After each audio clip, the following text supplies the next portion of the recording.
প্লাঞ্চিট বিতর্ক। চরিত্র হিসেবে রয়েছে সুচিত্রা সেন, দিলদার, আবু সাইদ, ফেলানি, জীবনানন্দ দাশ এবং হিটলার।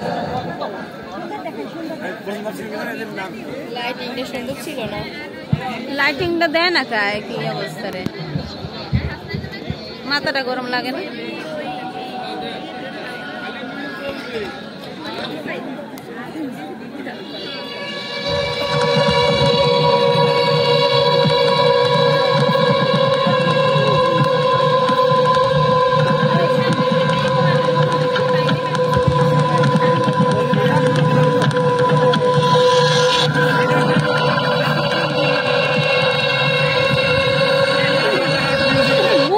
করতে পারো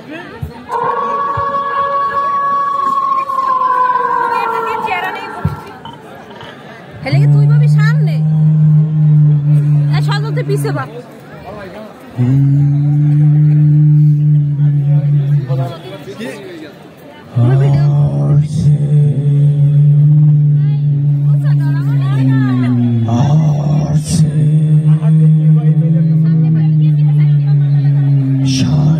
দশকের সেরা নায়িকা, রূপে গুণে মানুষকে মুক্তকারী নায়িকা। আজকে তোকে আমি বোতল থেকে মুক্ত করব। বলে যা তুই তোর মনের কথা। আর সে সুচিত্রা সেন।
আসিনি, আমি ভালোবাসা দিতেও এসেছি।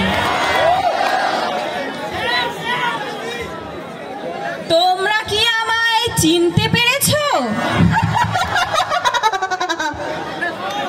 আমি 60-এর দশকের এক নায়িকা।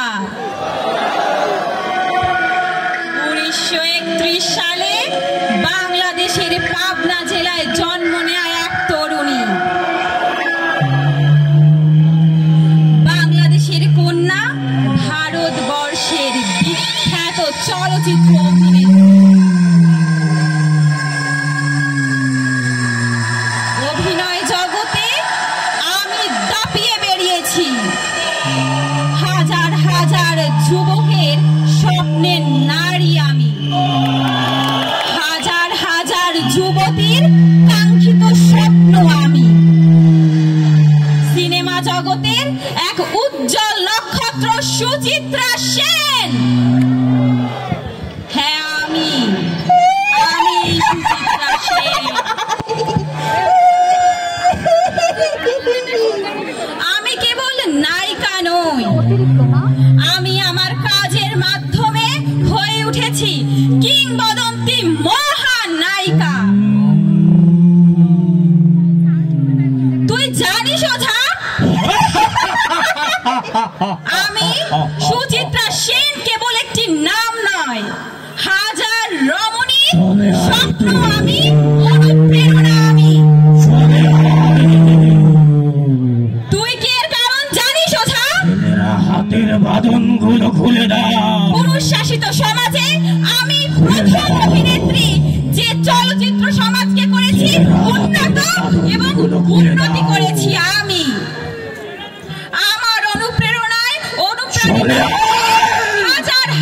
চলে আয়, তুই চলে আয়। থাম ওঝা, থাম। বলতে দে আমায়, বলতে দে ওঝা, তুই থাম। তোর কত বড় স্পর্ধা, তুই মহানায়িকাকে আদেশ করিস। আজও দর্শক মনে সুচিত্রা সেন বেঁচে আছে। আজও হাজার হাজার প্রেমিক তাদের প্রেমিকার মাঝে আমাকে খুঁজে বেড়ায়, বাক্সবন্দি করব, কিন্তু খুঁজে পায় না আমাকে। তুই ওঝারকে, কারণ আমি কখনো ছিলাম পার্বতী, কখনো ইন্দ্রাণী, কখনো সারদা বা কখনো মাধুরী। এই সকল চরিত্র আমি অলংকৃত করেছি।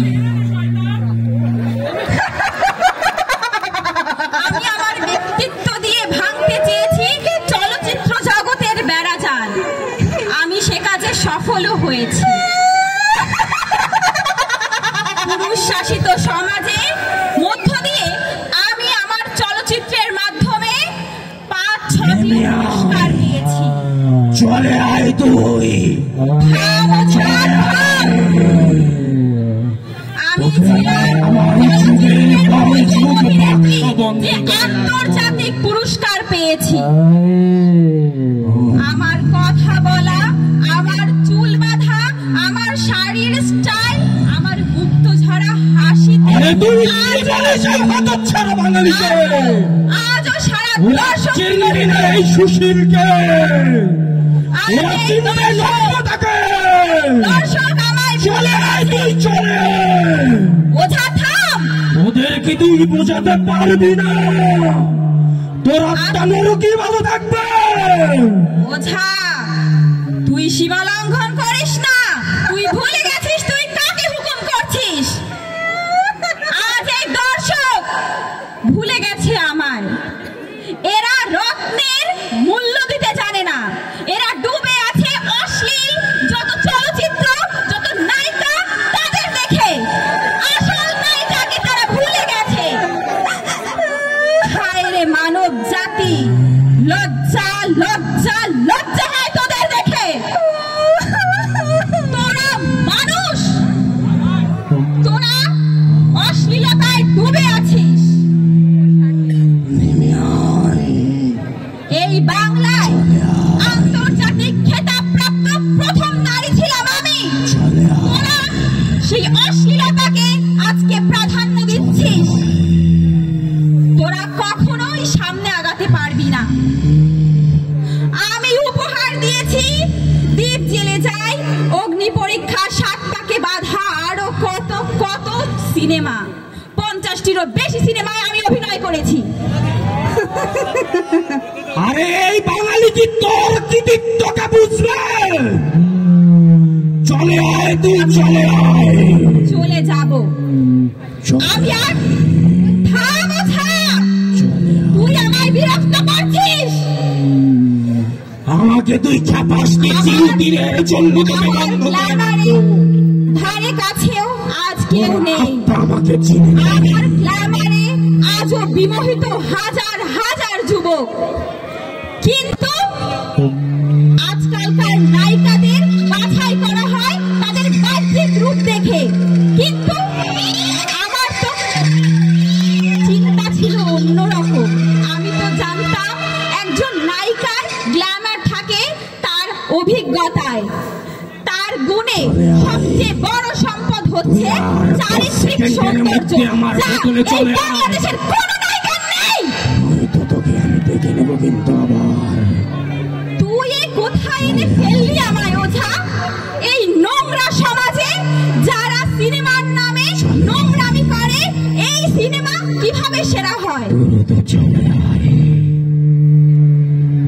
আজ আমি সুচিত্রা সেন, তুই দেখবি তোমাদের মাঝে সুচিত্রা সেন সেদিন আবার ফিরে আসবে, যেদিন তোমরা চলচ্চিত্র জগতে সুস্থ রুচিশীল গল্পের সৃষ্টি সিনেমা উপহার দিতে পারবে। তোমরা আমার অভিজাত্যকে হারিয়ে ফেলছো, নষ্ট করে ফেলছো আমার তিলে তিলে গড়ে তোলা সেই সিনেমা জগতের উন্নতির শিখর। এই নবযুগে যখন অশ্লীলতাকে পরিহার করে রুচিশীল চলচ্চিত্র তৈরি হবে, তখন এই সুচিত্রা আবার ফিরে আসবে। আমি আবার ফিরে আসব, আবার আমায় নিয়ে গান হবে। শেষ হয় তবে কেমন হতো তুমি বলো তো?